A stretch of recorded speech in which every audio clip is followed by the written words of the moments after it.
Baik, Bismillah, Assalamualaikum warahmatullahi wabarakatuh. Terima kasih teman-teman sekalian sudah datang di forum rutinan kita, ngaji cokrowisme sesi lanjut. Kali ini teman-teman kita akan mendiskusikan hal yang sedang hangat bersama, akan dipandu langsung diskusinya oleh saya, Muhammad Fadir Abdullah Mase. Nanti yang akan mengulas lebih mendalam dari Associate Profesor Haji Deddy Mulwarman. Tema yang akan kita ulas secara mendalam pada malam ini adalah Gen Z dalam escape game atau pelarian untuk mengakhiri hidupnya. Kenapa demikian? Belakangan ini kita saksikan, bahkan bukan hanya dalam tahun 2026 ini teman-teman ya, dalam potret 5 tahun ke belakang, fenomena ini menjadi fenomena yang sangat dalam, Pak Deddy. Jadi yang perlu serius untuk kita diskusikan sebenarnya apa latar belakang di balik semua ini, apa fakta yang menarik tentang Gen Z sehingga kita melihat bahwa mereka masuk dalam sebuah krisis begitu Pak, sebuah krisis yang mereka alami sehingga hal ini bagi kita semua sebagai satu fenomena yang memprihatinkan gitu Pak. Ya, yang pertama sebenarnya kalau kita mau mendeteksi, saya sebelum masuk ke substansi gitu ya, kita lihat data dulu, kita lihat angka. Nah, angka itu merepresentasikan kenyataan. Yang pertama, di Indonesia sendiri itu terjadi lonjakan yang luar biasa, kematian atau bunuh diri di Gen Z gitu ya. Kalau kita lihat data statistik sejak 2020 sampai 2023 dan bahkan mungkin mungkin tahun-tahun sebelum 10 tahun atau 20 tahun itu angka bunuh diri di Indonesia itu relatif landai. Relatif landai. Sekitar di bawah 600-700 gitu per tahun, itu total gitu. Meskipun menurut WHO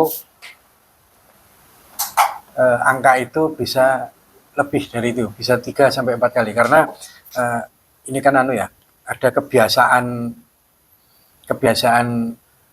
pemerintah ya, birokrasi itu tidak memunculkan angka sebenarnya karena ada semacam budaya gitu ya. Karena kita ini kan negara yang religius gitu ya. Indonesia ini kan termasuk negara yang religius.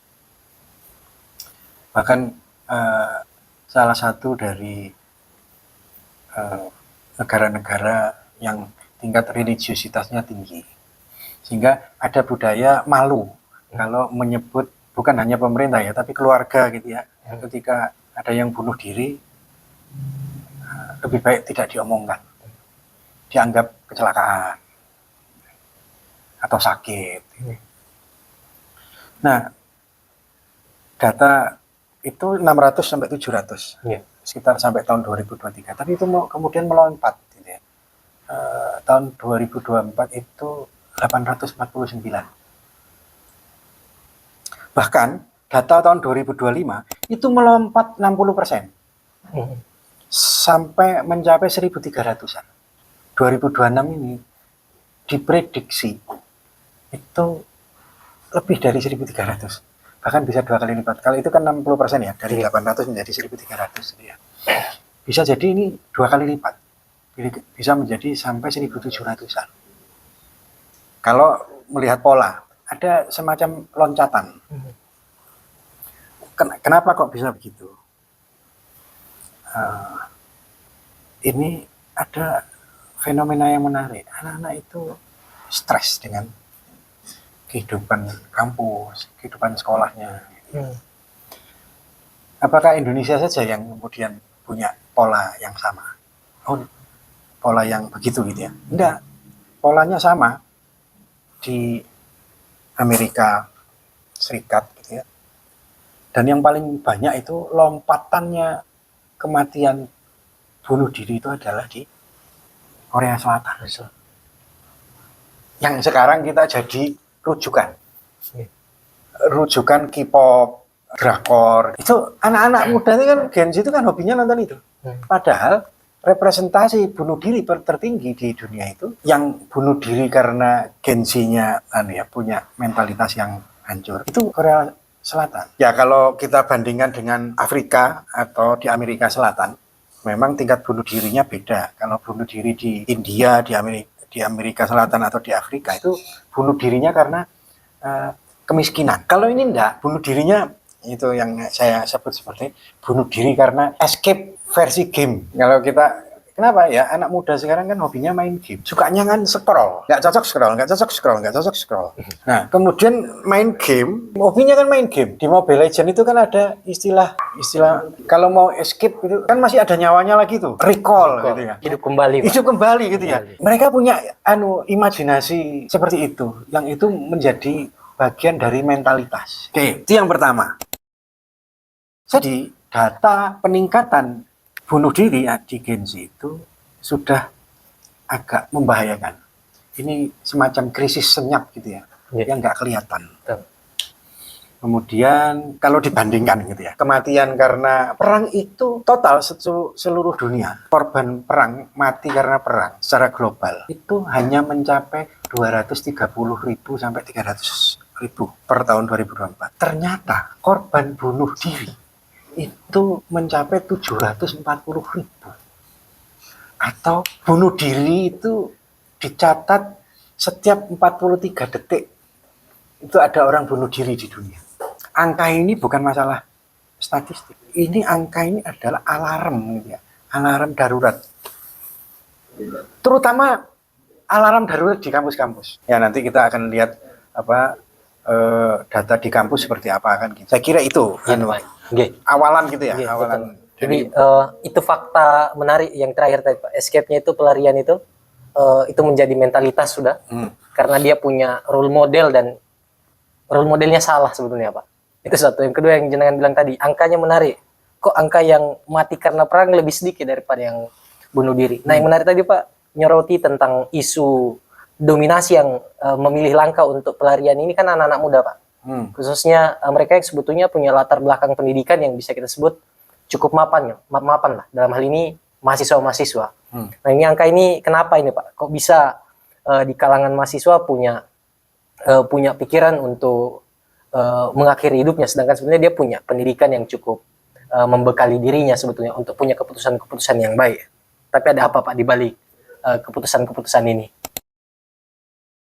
Gen Z itu kan, nah ini ada stigma gitu ya, ada labeling yang ditempel ke mereka bahwa mereka ini adalah generasi stroberi yang lemah, nggak tahan banting. Padahal ini kan ada kesalahan stigma. Nanti kita akan bicara itu bahwa secara struktural negara itu tidak punya desain pasca COVID termasuk kampus. Mereka begitu dari daring kuliahnya menjadi luring. Mereka nggak melihat bahwa mahasiswa itu secara mental belum siap. Ada yang disebut dengan anomi. Jadi mahasiswa Gen Z itu karena biasa kan itu ya. Dia itu kan kalau dulu zaman saya melihat berita, melihat film, melihat apa itu kan harus di layar lebar, di TV gitu ya.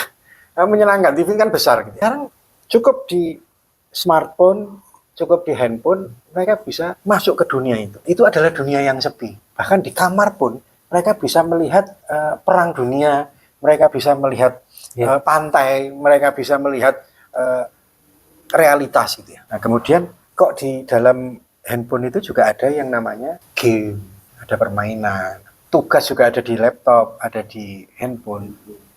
Sehingga mereka malas keluar dari dunia yang kecil itu, dia masuk ke dalam dunia itu.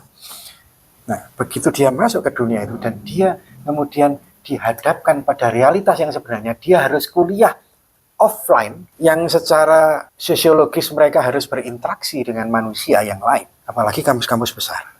Yang jumlahnya seperti kota kecil. Ya kalau 50.000, 60.000, sekarang pertanyaan saya, kecamatan di Sumbawa, bayangkan.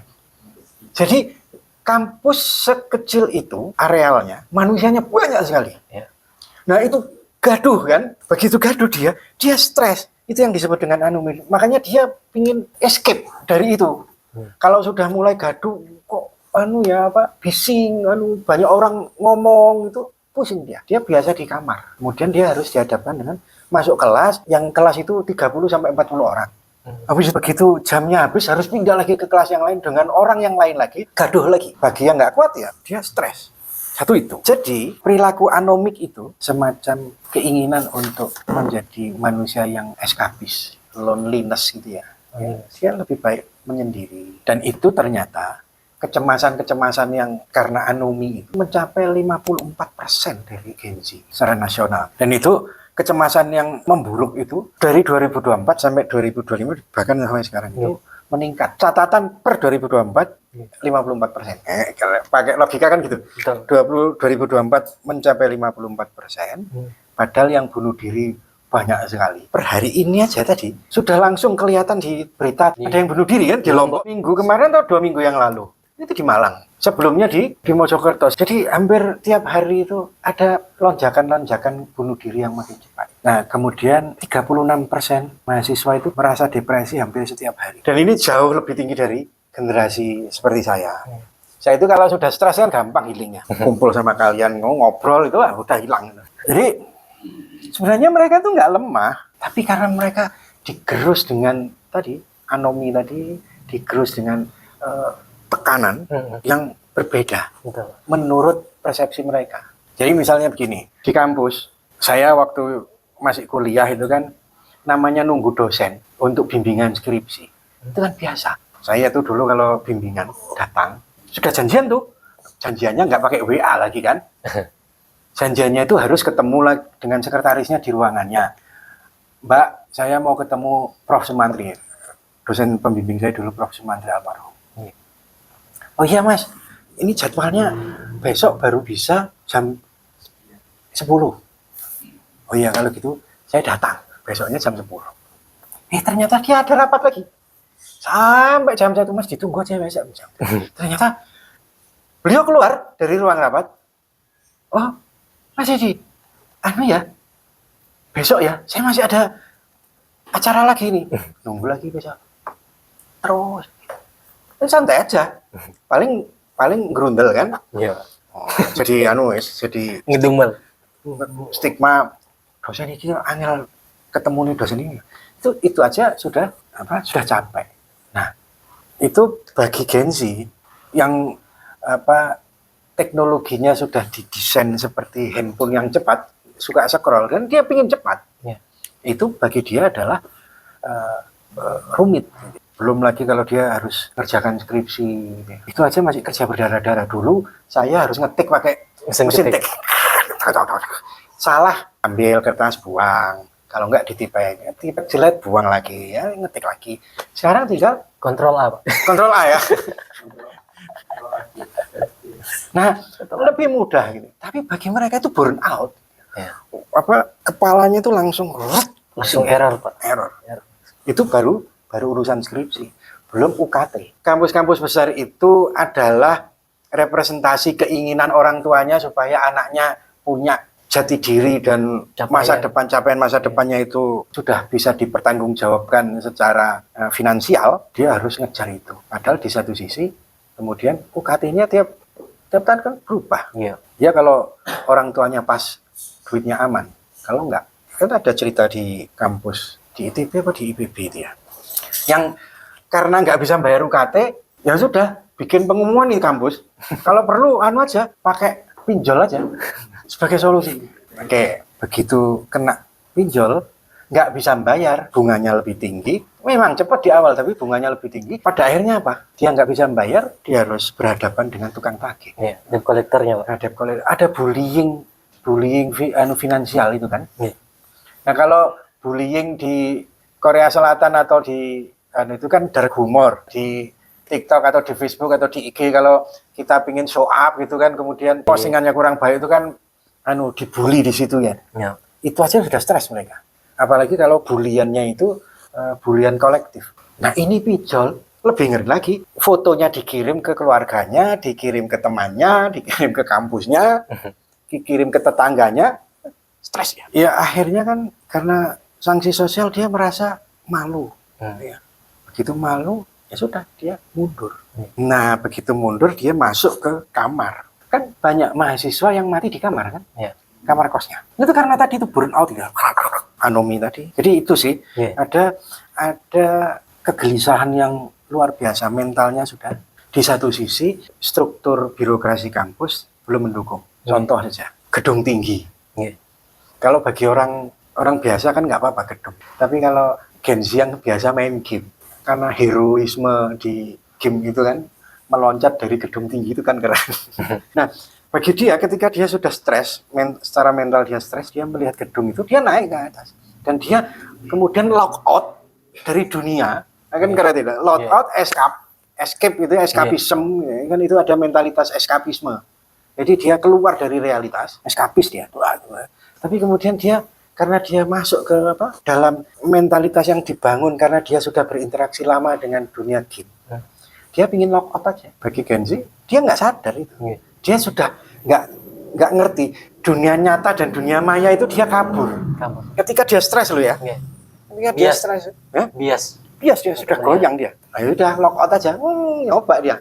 Karena escape itu, lock out itu nanti recall lagi kan katanya. Nah, recall kemana? Recall ke bablas lah. Pindah dunia, Pak. Nah, itu yang disebut dengan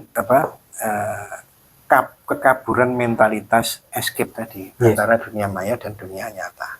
Mending dia mencet escape. Kita kan mengendalikan game, ya kan? Nggak cocok ganti. Kalau misalnya kurang kuat, tinggal beli koin, ya kan? Top up. Nah, misalnya top up, iya. Kalau dia kehabisan darah misalnya, musuh terlalu kuat, misinya gagal. Tapi dia top up aja, kalau punya uang top up. Nah kalau enggak, escape, recall.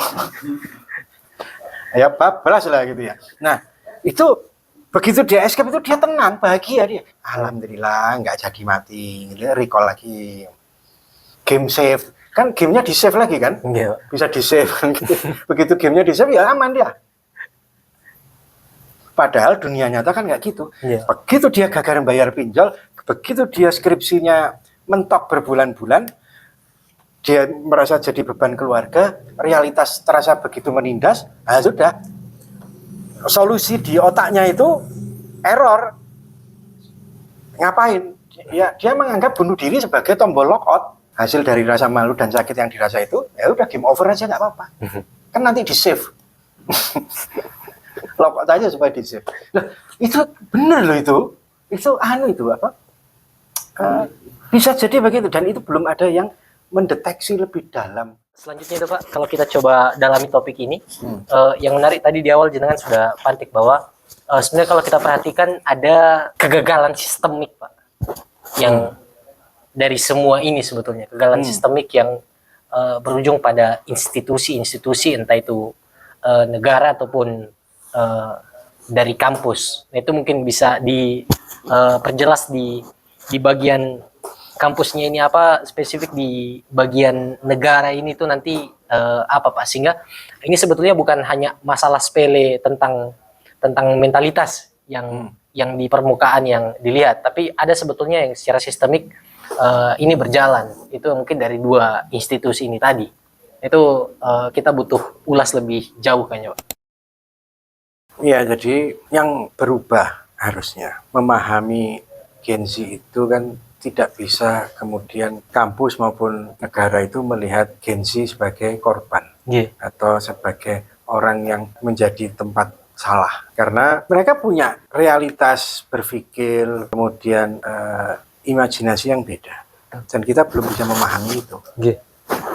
Padahal di sisi lain yang namanya kampus itu aturannya adalah aturan yang lama yang hanya direvisi sesuai dengan imajinasinya para rektorat, dikti. Kalau di SMA ya Kemendikbud gitu ya. Mereka nggak melihat bahwa anak-anak ini sebenarnya punya kemampuan yang berbeda. Paling gampang ini kan Menteri Pendidikan yang sekarang lagi masuk tahanan itu kan. Dia itu kan membawa suara masa depan. Di sisi lain regulasi birokrasi itu menyuarakan masa lalu yang belum tentu pas. Kemajuan teknologi yang begitu dahsyat dipahami dengan regulasi yang tidak update. Itu sudah salah. Belum lagi dosen di kampus gitu kan, mereka memahami ya sudah cara bimbingan skripsinya dengan cara masa lalu. Itu kan beda gitu. Kolonial, Pak. Kolonial ya. Itu anunya. Nah, dari mana ya kalau kita mau tarik ke atas gitu kan, munculnya PTNBH, munculnya pertempuran kampus dan lain-lain, itu kan semuanya adalah bagian dari ratifikasi internasional. Ya kalau ngomong mau naik ke atas gitu kan, ada Washington Consensus. Washington Consensus yang semua harus diliberalisasikan. Nah, liberalisasi kampus, liberalisasi BUMN, liberalisasi pajakan dan lain-lain, itu kan kita merambat kemana-mana. Yang ini berbeda dengan karakter-karakter anak muda sekarang. Makanya ada fenomena munculnya kripto itu kan sebenarnya salah satunya kan perlawanan terhadap dominasi uang dari bank sentral kan.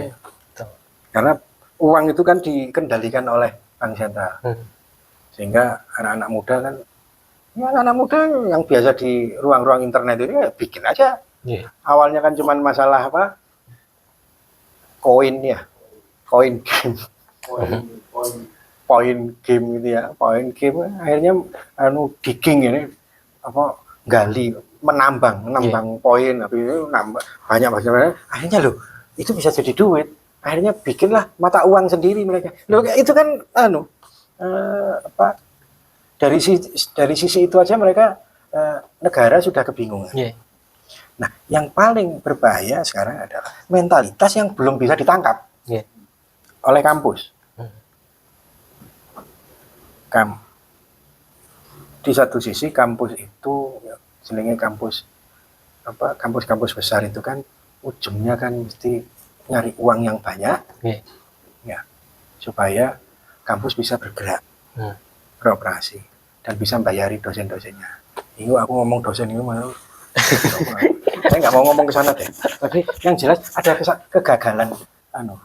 kegagalan kampus untuk memahami Gen Z. Ya sudah, yang saya ngomong kemarin itu di sekolahan Bani Hasyim itu kan, sekolah kampus kita itu kan kayak penjara gitu ya. Dan kelas-kelas yang berderet-deret itu. Jadi mau masuk ke kelas ini, habis itu dikunci di dalam, meskipun ruangan ber-AC, tapi kan masuk penjara itu. Penjara. Di situ dosennya adalah para dewa Zeus, dewa Olympus itu kan berada di kelas-kelas itu kan. Ada yang berbeda loh. Padahal anak muda itu kan nggak bisa diajak gitu. Nah itu aja sudah. Karena apa tadi? Karena ada liberalisasi yang makin merangsek atau mencengkram. Dominan. Bukan hanya ekonomi negara, tapi bahkan kampus saja sudah diliberalkan. Itu yang kemudian kalau model kampus yang liberal itu pasti adalah kampus yang model pabrik, model penjara. Sehingga anak muda sekarang tidak enjoy. Gitu ya. Di satu sisi dia harus disuruh ngejar IP yang tinggi, kemudian kompetensinya, apalagi sekarang suruh kompetensi, apa aja sudah kompetensi, pokoknya satu mata kuliah satu kompetensi. Nah, karena kompetensi itu kan akar katanya, kalau dalam bahasa Inggris kompetensi itu kan akar katanya adalah to compete. To compete itu artinya adalah kompetisi. Jadi kompetensi itu adalah kompetisi. Ya berlomba-lomba untuk menang. Ya akhirnya siapa yang pakai model apa? Darwin kan? Survival of the fittest gitu ya. Siapa yang kuat ya dia yang menang. Ya, kalau perlu dibunuh yang lain supaya dia bisa sampai pada titik kekuasaan tertentu. Lewat apa? Lewat IP. Kalau dulu IP-nya itu, ya IP saya sama, ya nggak usah IP deh. Dulu saya itu dapat C itu aja udah nggak berani kok WA dosen. Hah? Saya itu dapat C itu diem. Oh ya udah kalau gitu saya yang salah. Sekarang anak mahasiswa sekarang itu begitu dapat B plus saja di WA, Pak, kok saya dapat B plus, bisa ada transparansi. Nah, ada kesenjangan nih ya, kesenjangan. Transparansi nilai. Saya merasa sudah bisa. Itu aja sudah ada kegagalan memahami birokrasi dan ketentuan kampus. Mereka pinginnya lulus cepat, ya makanya scrollnya cepat. Scroll cepat, lulus cepat. IP harus cepat makanya, dan itu dipaksa oleh liberalisme bahwa yang namanya kuliah itu ya maksimal 7 semester. Tapi bayarnya mahal. Kalau dulu kan saya 10 semester itu semua anter ya, menikmati kehidupannya. Ya.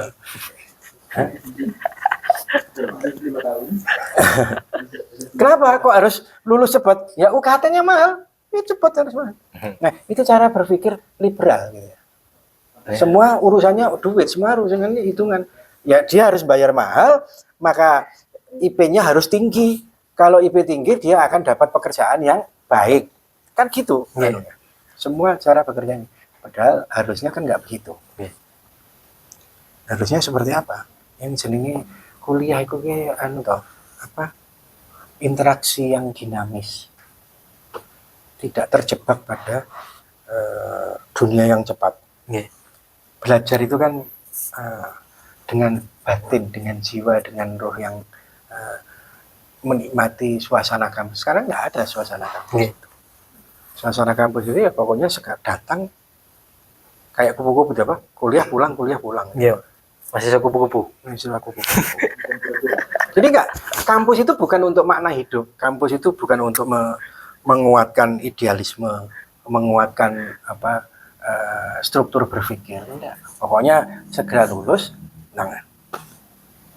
dan kampus harusnya kan jadi pelindung. Ya masuk kampus anaknya mahasiswanya bunuh diri aja kampus nggak ngerti. Ngertinya dari berita. Dan bikin klarifikasi, Pak. Bikin klarifikasi bahwa itu bukan di kampus gitu misalnya. Kalaupun di kampus, oh iya itu itu bukan bunuh diri, itu salah aja, itu salah nginjak genteng, kepleset, jatuh dan macam-macam. Artinya kampus kan tidak punya kedekatan emosional dengan mahasiswa. Jadi ada gap ya itu yang saya jadi ada semacam kolonisasi kampus lewat proyek liberalisasi. Science-nya juga harus disesuaikan dengan cara berpikir liberal tadi. Pokoknya harus mengejar keuntungan, mengejar IP yang tinggi, kemudian bisa bekerja, kemudian dia mendapatkan keuntungan yang banyak ketika bekerja, gajinya harus tinggi dan seterusnya. Nah, itu kan bagian dari proses mentalitas kolonisasi berpikir. Makanya sepertinya kita perlu dekolonisasi mental. Betul. Untuk menjawab persoalan gap tadi sama kegagalan yang terjadi secara sistemik. Nah, kalau diperhatikan itu Pak, yang menjadi konsekuensi dari kegagalan institusi kampus tadi ataupun negara ini kan menyebabkan kekosongan jiwa seperti itu Pak. Seperti yang Jeneng jelaskan tadi, kekosongan jiwa bagi anak-anak bangsa. Nah, ini sebetulnya untuk mengisi itu dengan langkah dekolonisasi mental itu Pak. Dekolonisasi mental kepada anak muda. Apa yang menjadi tawaran kita secara gagasan, karena ini problemnya kalau kita perhatikan dari level liberalisasi di tingkat sains sampai dengan ke tingkat prakteknya itu sendiri Pak. Ya teknisnya itu mereka memilih untuk escape meloncat atau bunuh diri seperti itu. Yang paling kalau kita mau membongkar yang akarnya, ya kurikulumnya yang salah. Karena kurikulumnya itu yang harusnya diselesaikan. Kemudian infrastruktur infrastruktur pendidikannya juga harus dirubah. Itu kata kunci pertamanya. Jadi masalahnya adalah kurikulum itu berkaitan dengan kehendak liberalisasi. Oke. Ini aja sudah nggak nyambung gitu ya. Nggak nyambung karena suasana batin mahasiswa itu kan berbeda. Dan itu tidak pernah didekati dengan suasana batin yang sebenarnya. Karena sistem pendidikan kita itu kan sangat kognitif oriented gitu ya. Semua adalah bagian dari proses rasionalisasi berpikir. Sehingga mahasiswa ya sudah, dia hanya mempercayai ya otak kiri yang diasah. Sedangkan otak kanannya, otak empatinya nggak ada. Ada ruang-ruang kosong yang tidak bisa diisi oleh kurikulum kita. Semester 1 kalau di akuntansi itu kan gitu. Semester 1 pengantar akuntansi isinya angka. Pengantar ekonomi angka angka. Kalaupun ada pelajaran Pancasila adalah hafalan. Setelah itu angka lagi, akuntansi keuangan 1, akuntansi semua angka. Kalau nggak angka pun narasi yang rasional. Di kelas pun juga begitu. Sehingga ada kesenjangan yang luar biasa, semacam kurikulum yang tidak terlihat itu nggak nampak interaksinya. Jadi karena dosennya juga dikejar oleh target-target yang matematis, ya sudah itu. Ukurannya adalah ukuran kalau dia masuk minimal 80%, dia minimal udah dapat B lah. Kalau kemudian dia ujiannya pun gitu. Kalau enggak hitungannya atau hafalannya nggak cocok dengan textbook, dia harus ngulang karena nggak mungkin dia dapat nilai yang baik. Itu kan nggak menyentuh Dimensi batin. Nggak menyentuh dimensi kesuciannya, gitu. Hingga hilang gitu. Akar-akar tradisi itu hilang. Ya, kalau memang akar-akar tradisi itu hilang, padahal kalau di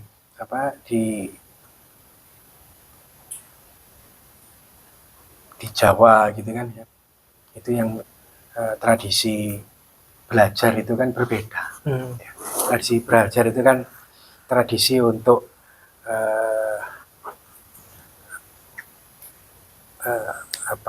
kalau sama seperti dalam tradisi Islam itu kan kayak birrul walidain kayak. Ya, jadi yang harus diselesaikan apa? Adabnya dulu sebelum ilmunya misalnya.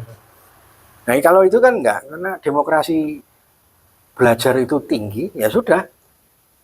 Pokoknya aku mengerjakan tugas, beres. Nggak ada urusan adab, nggak penting. Bahkan kalau kita ngasih nilai jelek ke mahasiswa itu, dosen itu sudah nggak disapa. Sekarang itu nggak ada. Kalau dosennya ngasih nilai A semua itu Pak Dedi gitu. Ya, jadi tidak ada karena demokrasinya sangat liberal gitu ya. Nggak ada lagi hubungan humanis. Hubungan humanis antara mahasiswa dan dosennya. Sehingga ya karena sistemnya yang sudah dibuat seperti itu. Sistemnya yang sistem liberal. Sehingga apa? Interaksi antara dosen dan mahasiswa itu menjadi lemah secara batiniah. Itu ukuran-ukuran yang sekarang menjadi ternegasikan gitu ya. Ukuran-ukuran non matematis, non angka itu nggak hadir di perkuliahan kita. Ya dosen ini kan cuma datang, ngajar, bimbing, nguji, pulang. Kalau pejabatnya habis ngajar, rapat, bingung nyari mahasiswa lagi. Yo nek dosen kampus gede enak, nek kampus kecil sibuk urusan nyari mahasiswa. Sibuk, apalagi kalau yang dosen-dosen kampus-kampus besar sudah makin rakus, ya kan? Karena PTNBH kan dia harus membuka lebar dan siapa yang nggak tergiur masuk kampus negeri? Ya, asal uangnya kuat, masuk dia. Sehingga kampus-kampus yang dulunya besar, tapi karena stempelnya bukan negeri, ya habis. Kayak itu ya, kayak kampusmu itu ya. Nah itu jadi masalah kampus-kampus kecil ini. Kasihan saya kampus-kampus kecil itu karena dia harus berjuang untuk mencari, akhirnya kan yang didapatkan kan mahasiswa yang sangat, ya sebenarnya nggak mau sekolah tapi dipaksa sekolah karena beasiswa apa ya udah pokoknya ya itu tadi penyakitnya lain sama lain juga pokoknya ndang lulus wis pokoknya. Ya karena semua bisa masuk ke kampus negeri, semua bisa kampusnya dengan syarat masuk kampus itu bayar. Ya semua kan kalau nggak uang ya rasional otak ya ada lagi. Kampus jadi ladang bisnis baru begitu Pak. Ya kampus jadi ladang bisnis baru, sehingga ya itu tadi dampaknya ketika makin gaduh kampus itu makin penuh manusia, padahal anak-anak Gen Z itu anomi tadi kan nggak bisa. Sehingga perlu ada semacam dekolonisasi mental, termasuk dekolonisasi kampusnya gitu. Yeah. Jadi ada dekolonisasi kampus dan dekolonisasi kampus mental. Saya kira itu sih ya. Yeah, Pak. Beberapa hal yang paling penting. Nah, selanjutnya ini Pak, tadi kan sudah sampai di tahap bahwa kita butuh penataan kembali di aspek infrastruktur dan suprastruktur sebetulnya dari lingkup. Kalau yang jenengan sampaikan infrastrukturnya kurang adanya pembacaan khusus dari pemerintah dan kampus untuk menata kembali bagian infrastruktur bangunan misalnya Pak ya, bangunan yang terlalu mungkin tidak aman pasca COVID.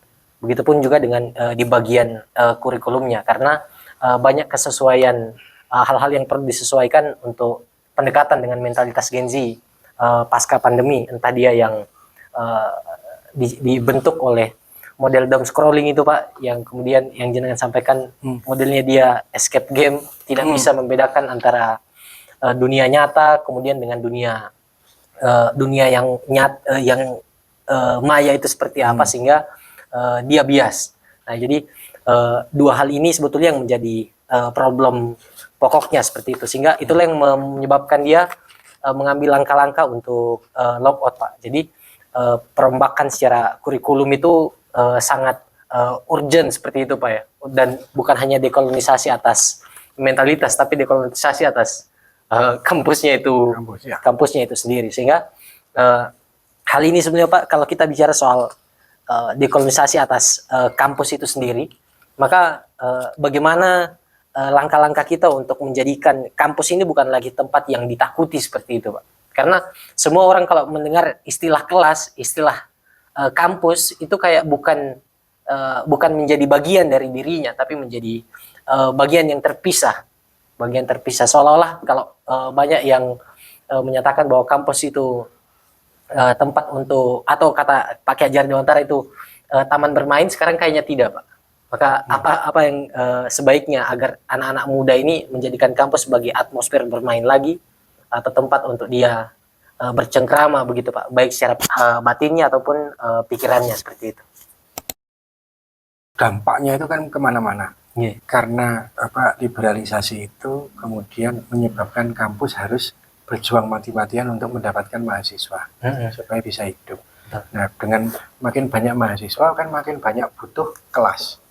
Makin banyak butuh kelas, harus bangun. Lahannya nggak cukup, naiklah ke atas, bangunan bertingkat. Ya, itu duit lagi itu, bisnis lagi itu, bisnis bagi para dosen untuk mendapatkan keuntungan di pembangunan dan lain-lain, bisnis lagi. Nah, ini ujung-ujungnya ke sana. Sehingga karena kesibukan kampus bisa hidup, dia melupakan substansi manusia. Padahal yang namanya kampus, perguruan tinggi itu kan untuk mencetak mahasiswa gitu ya. Jadi santri atau murid yang levelnya tertinggi. Tertinggi apanya? Bukan tertinggi rasionalitasnya, tertinggi roh kesejatian dirinya. Nah, ini nggak didapatkan oleh mahasiswa sekarang, anak-anak Gen Z sekarang. Anak-anak Gen Z itu kan butuh makna, butuh keadilan, butuh jati diri yang dihadirkan. Ini bukan masalah urusan depresi aja ini. Bukan. Kampus itu jangan jadi tempat untuk arena survival gitu ya. survival of the fittest itu.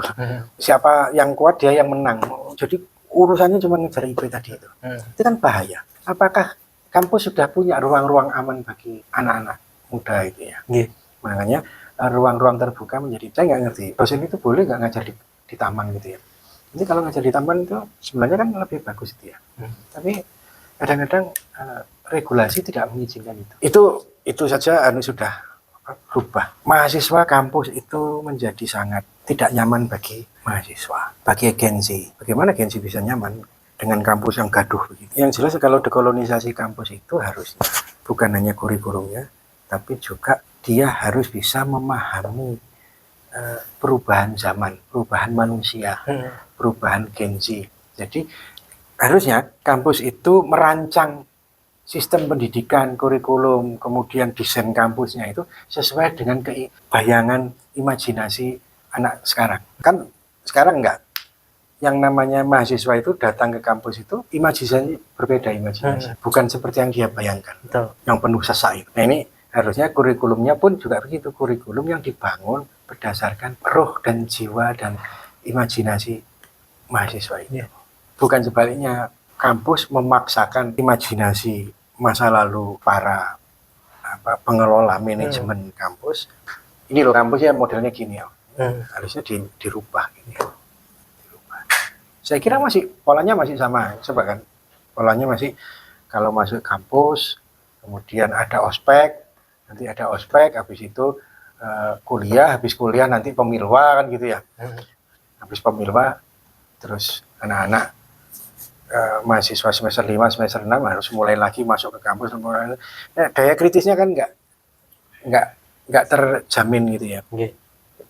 Gimana bisa, dia dikejar oleh kuliah yang begitu cepat gitu ya. Dan tuntutan tugas banyak sekali, stres dia. Jadi harus ada pola yang lain. Jadi menarik tadi yang nanti akan kita sambung kembali bahwa kampus itu adalah ranjau-ranjau kebahagiaan semu yang telah dipasang sehingga itu bunuh diri hanyalah bagian dari satu di antara konsekuensi logisnya. Maka gimana kita menjawab persoalan ini agar kampus itu tidak menjadi ranjau dan tidak ditakuti tapi akan menjadi tempat pulang.